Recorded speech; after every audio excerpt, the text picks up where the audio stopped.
бичээс болсон түүнтэй холбоотой бусад мэдээллүүдийг хүргэх болно.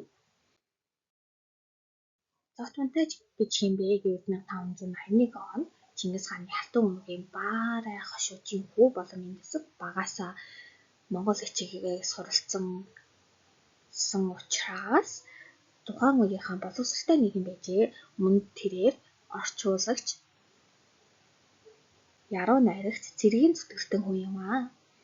Мөн тэрээр өөрийн тогтоор 40,000 цэргийг дагуулan эх орныхоо тусгаар тогтнолыг авчрахын төлөө тэмцсэн учраас түүхэнд мөнхрөн өссөн байдаг бахнэ.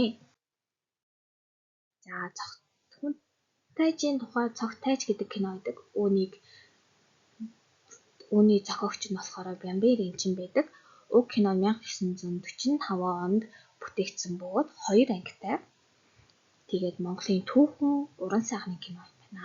17 дугаар зууны үед амьдарч байсан эх оронч соён гэгэрүүлэх Цогт монтажийн авдар түшиглэн манжийн төрөмгийн бодлогын эсрэг тэмцэн болсон монголчуудын тусгаар тогтнолын хөдөлгөөнийг уран сайхны аргаар хүргэсэн байна. За дуутын хатныхаа тухай ярих юм бол байрштаг ярих юм бол Төв аймгийн Дэлгэр хаан сумын нутагт байрладаг. Цогт тайжийн 1624 онд хийсэн шүлэгтэй хад юм байна. Төв аймгийн Дэлгэр хаан сумын төвөөс урагш 20 гаруй км-ийн зай Төхөн уулын орчинд байдаг бахан.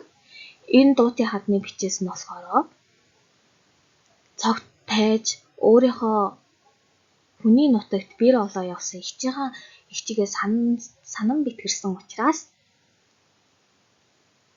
бичсэн шүлгийг ингэж хадан дээр хийсэн байна.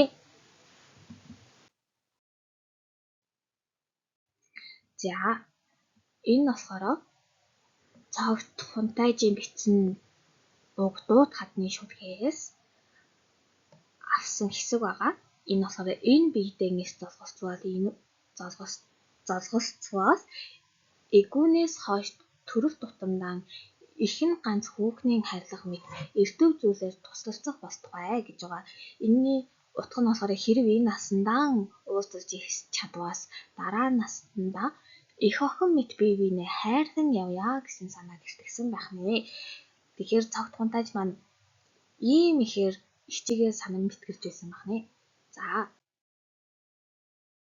энэ болохоор Чингис хааны 19-р үеийн залхамж Алтан уургийн язгууртан Цогт монтажийн өөрийн хичээн тайхуу хатны хамт туул голын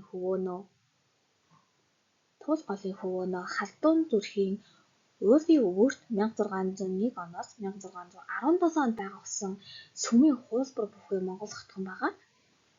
Энийг болохоор Эрдэмтэд судлан дүгнэлт гаргаснараа яг энэ хувилбар нь болохоор 1617 оны үеийн зүйлээ гэж хэлбэрийг нь харгасан гэж үзэж байгаа.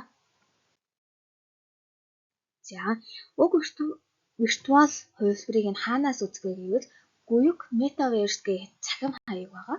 Үүнээс үзэж болно. Хэрвээ бичлэгүүдийг үзмээр байвал бас YouTube хаягаа Гуюк Metaverse гэх байгаа. За өнөөдрийн дүгнэлт гэх юм бол бид өнөөдрийн хичээлээр дан гац түүхийн өвийг үзэх бос үүнтэй холбоотой маш олон мэдээллийг олж авах боломжтой гэдгийг үзлээ. Мөн технологийн өндөр хурдтай хөгжиж буй энэ цаг үед бид өөрсдийн цаг хугацаагаа хэмнэн тэнд очиж чадахгүй гэсэндээ яг тэнд дэрэгдэн очичихсан юм шиг зүйлийг харах боломжтой байх нэ. За ингээ анхаарал хандуулсанд баярлалаа.